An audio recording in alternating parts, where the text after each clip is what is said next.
Hey guys, how's it going? Well, these are XTS 5000s, and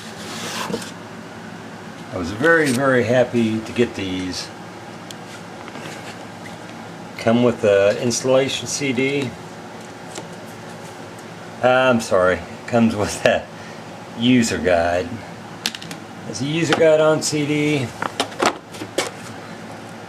Safety and information, just gives you kind of the basics on what not to do with your radio.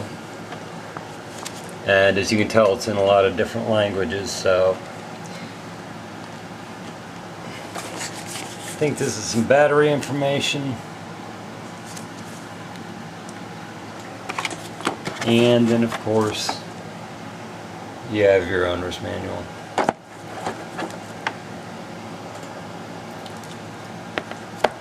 These XTS 5000s are very nice. All brand new in the box. I've got 8 of them, and might be getting 2 more, but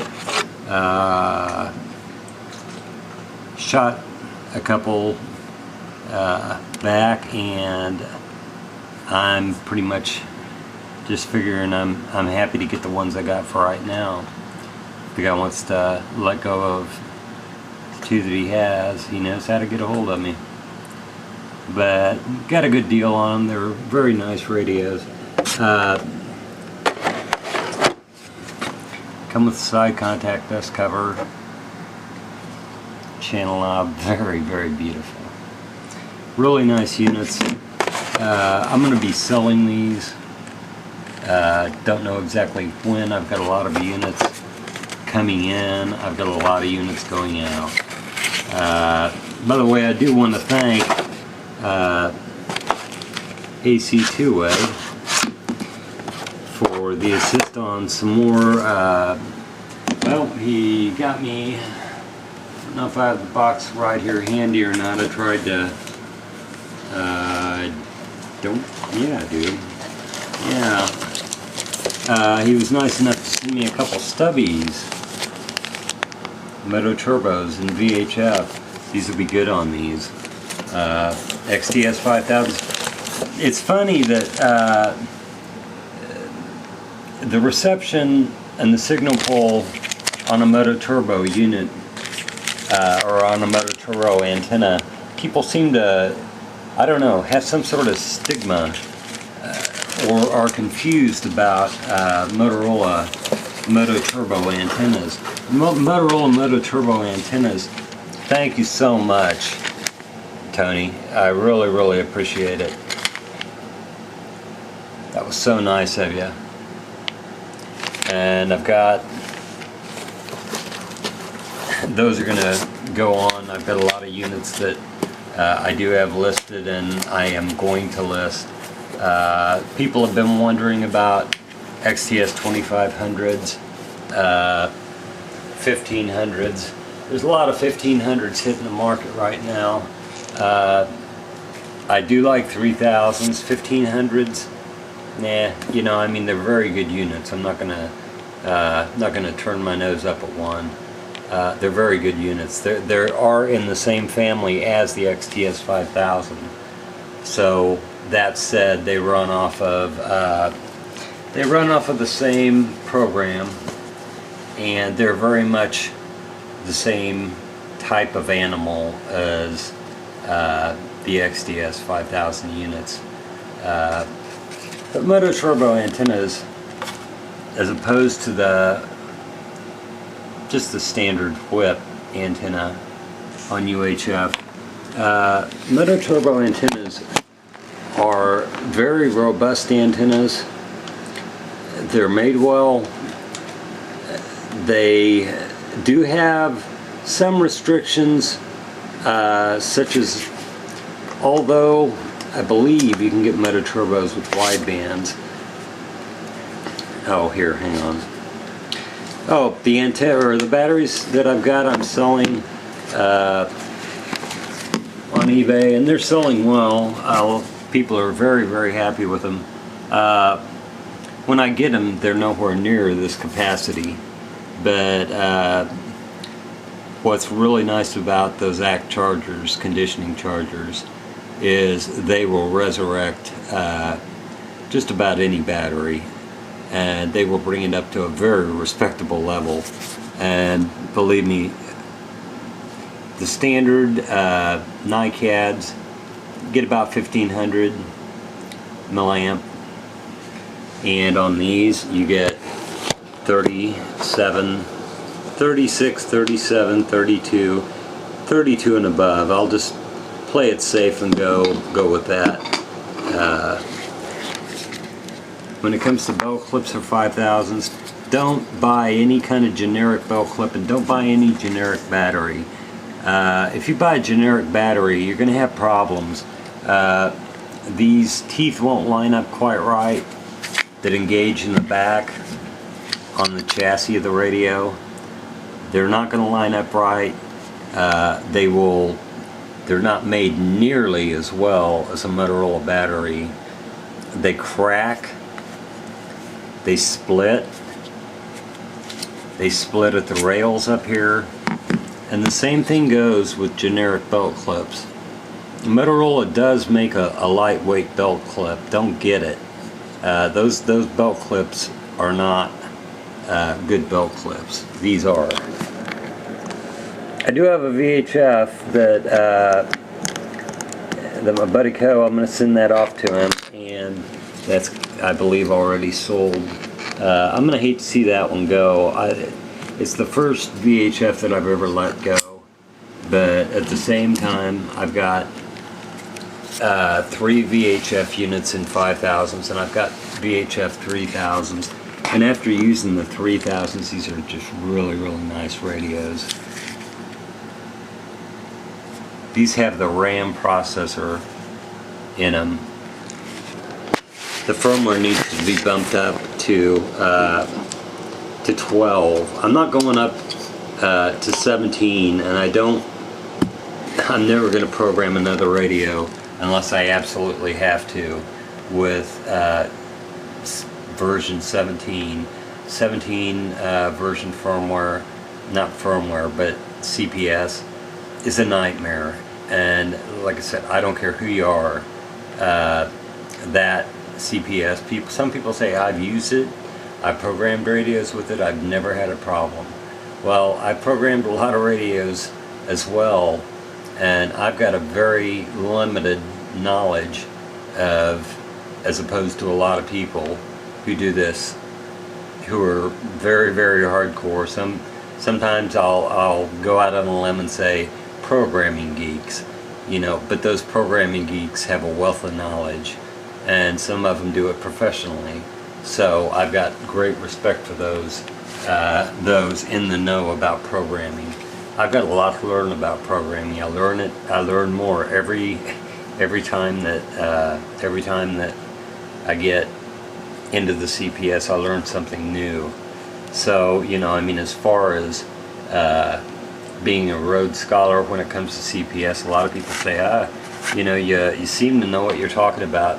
I know what I'm talking about in a very limited scope. I never make any illusion that, you know, I am anything but a novice when it comes to programming. I can get the job done. I can program in Simplex. I can program for repeaters. I can do that, but at the same time, my knowledge, I know just what it takes to program a unit. It takes me more time than most, but I know what it does, what it takes to program a unit to get it to work. You know, 17 wants to fail out radios. If you use a serial or a USB, it doesn't matter. It can still fail a radio out, and it does. And if you don't save your code plugs, then you're sunk. So when you get into the CPS, especially in 17, I advise anybody who has a unit that has not been on 17 and that has not been programmed with a firmware on a 17 platform, do not do it. You will never be able to churn back, and the problems are many. A lot of people are going to disagree with me, but the people that disagree with me will not outnumber the people that are having problems with that CPS. It's difficult. It's a pain in the butt. It's hard. It shouldn't be. It takes a long time to read and write. It shouldn't. I thought, well, you know, maybe it's the computer. Maybe it's something. Maybe it's something I'm doing. Maybe it's the cable. Maybe it's this. Maybe it's that. Well, I've gone through computers. I've gone through everything. I've just said, screw it. I'm going to go back to 16. Well, you can't go back to 16 once you've been on 17. So once you use 17, you're screwed. You're stuck. You're stuck with it. So, you know, in that regard, stay away from 17 at all costs. These will be upgraded to 12. The RAM processors in them. These are 5 watt units. And right now they're programmed in talk around. You've got your zone, battery menu. I've got a nickel metal hydride on here now. I don't believe I've got a lithium ion press, but I don't know if it'll. It might show on the. I switched batteries, and this battery hasn't been on an impressed charger. Let's see if this one has. Wouldn't you know it, right when I get in.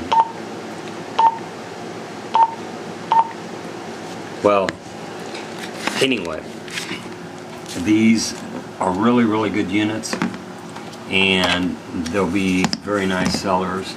I'm going to have a couple of them upgraded to Model 3s, and they'll have new housings on them, new keypads, and there'll be new radios. But these are trunked radios. Hang on, damn, it's hard to do this. Can't do it with one hand, I'll tell you that much. These have 9600 baud trunking in the flash. Concentric switch is set to scan on and off, I believe. No, it's scan list. Yeah, scan list. You can select.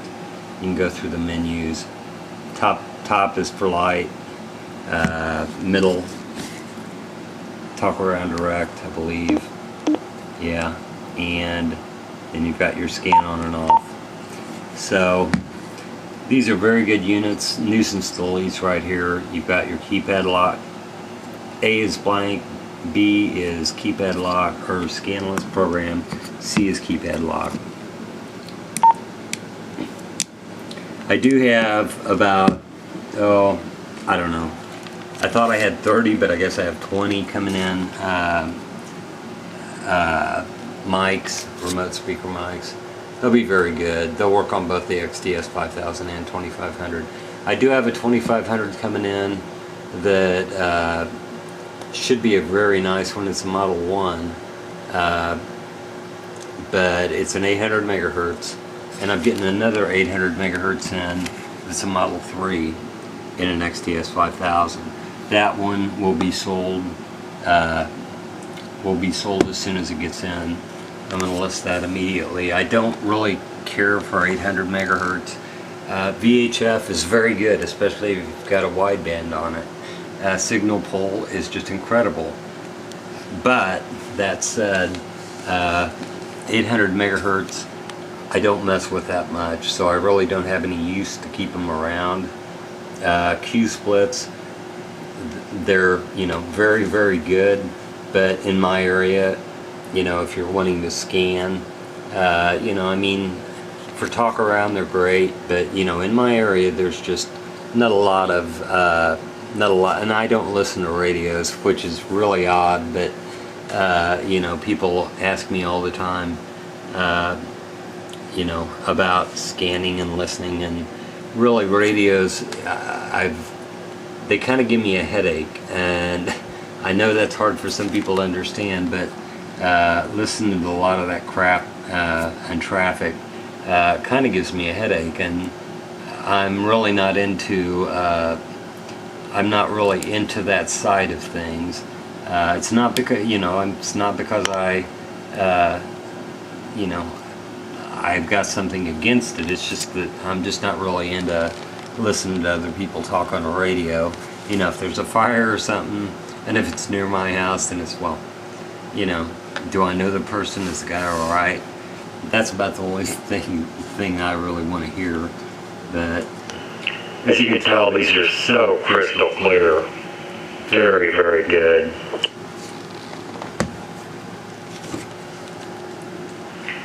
An APCO P25 interop is paramount for public safety, and that is what these offer. You've got 5 watts of selectable power. You've got your clock. XTS5000s don't have a clock. I don't know why, but they don't. These soft menu keys here. You can program, and program means scan list program, and phone list. It doesn't mean program the radio from the keypad. Just because you see program on an LCD screen, especially on a 3000, don't automatically assume that it's FPV, because no XTS3000 has ever been flashed for FPV. None. Power, is selectable for high or low. And you've got your mute, where you can mute the keypad tones, or you can mute all tones in the CPS. I don't want to do that. Then you can view your lists. You're scanning your phone lists. So you can go into radio inhibit. You can do a lot of different things with the XTS5000. But for the most part, for what most people want to do. For talk around, for monitoring police and fire, it's very, very good. And if you're in public safety, and if you're on a system that is within the bandwidth of 380 to